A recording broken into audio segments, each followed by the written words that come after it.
Est-ce que vous aimez le Japon féodal? Est-ce que vous aimez les intrigues politiques, les complots, goûter du poison et les concubines? Les carnets de l'apothicaire et... comment vous dire? Ça a tellement de succès que ça ne pouvait que marcher. Je m'explique. Il est sorti au Japon en 2011 en light novel, puis en roman en 2012, puis en light novel à nouveau en 2014, puis en manga en 2007. Chez nous, ça sera en 2021 par la maison Kion, puis encore en manga également en 2017. Chez nous, ça sera en 2023 par la maison Manabook. Mais pourquoi deux versions manga, surtout sorties la même année?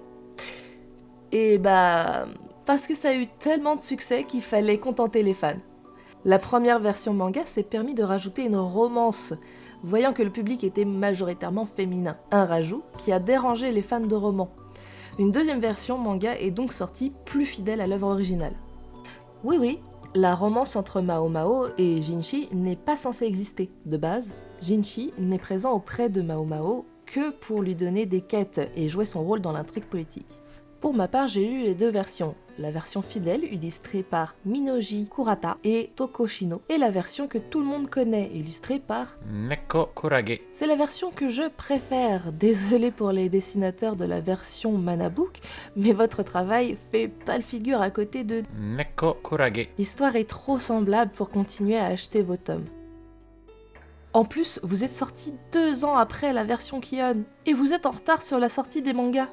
Kion, qui est une maison bien plus connue et qui nous a régalé de moult collectors. D'ailleurs, c'est ultra bâtard de sortir des goodies avec condition d'achat plusieurs jours après la sortie du dernier tome. Comment je fais, moi, qui étais à jour, hein? Je la voulais, moi, la pièce. En conclusion, je ne peux que vous recommander les carnets de l'apothicaire, que ce soit la version manga ou la version animée sur Netflix qui nous régale de couleurs. Pour ceux qui n'aiment pas les romances, je suggère plutôt la version Manabook, même si je considère que le changement ne vaut pas le coup du visuel de la version Kion.